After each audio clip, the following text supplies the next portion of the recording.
Hola, Dios te bendiga, te habla Luis Román. En esta oportunidad nosotros hablaremos sobre el comienzo de la Iglesia Católica Apostólica Romana. ¿Cuándo nació y quiénes fueron sus fundadores?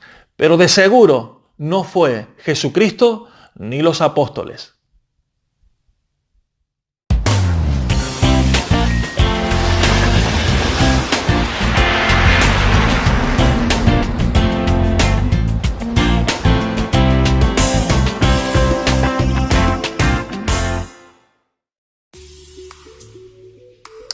¿Cuál es el origen de la Iglesia Católica?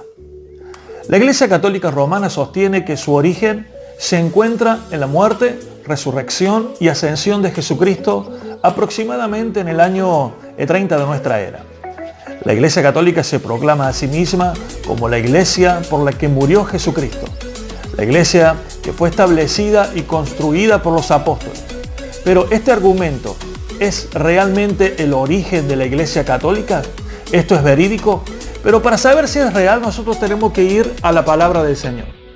Por el contrario, una lectura superficial del Nuevo Testamento revelará que la Iglesia Católica no tiene su origen en las enseñanzas de Jesús o sus apóstoles. En el Nuevo Testamento no hay mención del papado, la veneración o adoración a María, o de la Inmaculada Concepción de María, la perpetua virginidad de María, la ascensión de María,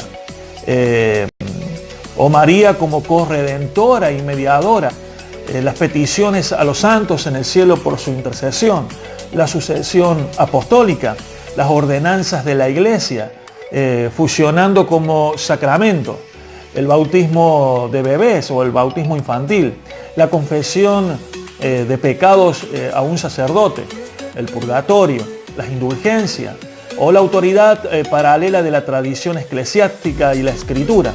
Así que, si el origen de la Iglesia Católica no se encuentra en las enseñanzas de Jesús y sus apóstoles, como están registradas en el Nuevo Testamento, ¿cuál es el verdadero origen de la Iglesia Católica? Este es el punto interesante que nosotros vamos a hablar en esta tarde. Quiero que usted tome nota porque esto es muy importante.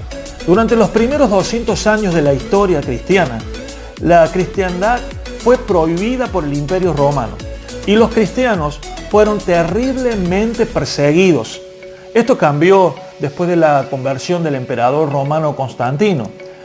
Constantino legalizó el cristianismo en el Edicto de Milán del año 313. Después, en el 325 después de Cristo, Constantino convocó al Concilio de Nicea con el intento por unificar la cristianidad. Constantino visualizó el cristianismo como una religión que pudiera unir al Imperio Romano, el cual en ese tiempo comenzaba a fragmentarse y a dividirse.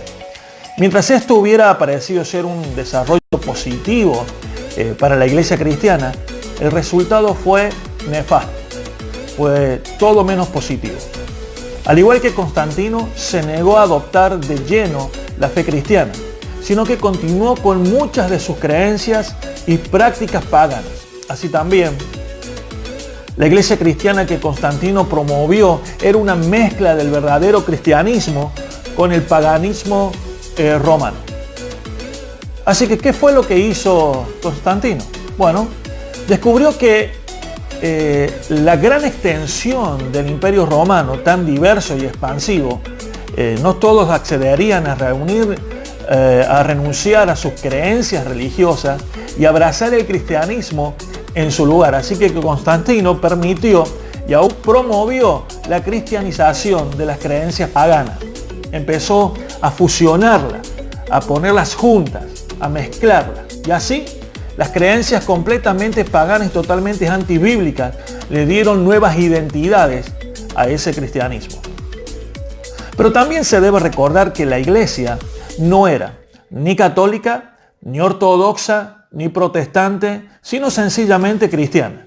Pero durante ese milenio se desarrollaron ciertos elementos y tendencias que las desviaron. Constantino puso su fe en el Dios de los cristianos al principio, y eso lo llevó a triunfar. ¿Qué es lo que hizo él? Bueno, de inmediato puso fin a la persecución. apoyó el cristianismo haciéndolo la religión oficial de todo el imperio romano. La decadencia, ¿cuándo empieza? ¿Cuándo empieza a entrar el paganismo y el legalismo? Bueno, cuando millares de personas fueron recibidas como miembros sin haberse convertido al Señor, solo se añadía a su fe los dioses paganos a la adoración de Dios de los cristianos. Hombres ambiciosos y sin escrúpulos buscaban puestos en las iglesias para obtener influencia social y política o para disfrutar de los privilegios que el Estado proveía para el clero. Así fue como los ritos, ceremonias, creencias y paganismo se empezaron a infiltrar en la iglesia cristiana. Los verdaderos cristianos protestaban contra tales cosas, lo que eso significaba una nueva persecución para ellos. Los romanos aceptaron el cristianismo, pero no abandonaron a sus dioses, porque ya se había popularizado el concepto de que los dioses de las naciones eran en realidad los mismos con diferentes nombres. Por eso se daba igual adorar a Dios bajo el nombre de Júpiter, o el de Jehová, el de Zeus, Osiris, Serapis o Dios. Por esta corrupción se regó por todo el mundo la adoración a dioses falsos, incluyendo la adoración a María. Empezaron a llamarla Madre de Dios y Reina del Cielo. Empezaron con ritos antiguos y con el requisito de que todas las diosas llevaran el nombre de María. Todo esto llegó a formar parte de la Iglesia Católica Romana. Ahora, la Iglesia cristiana, no la evangélica ni la católica, porque esto no se trata de una organización, no se trata de un nombre, sino de una relación íntima con Jesús, seguir los pasos del Señor.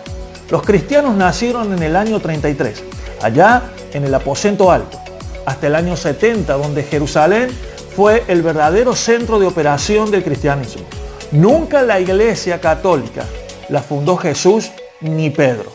Ella nace en el año 313 como una organización.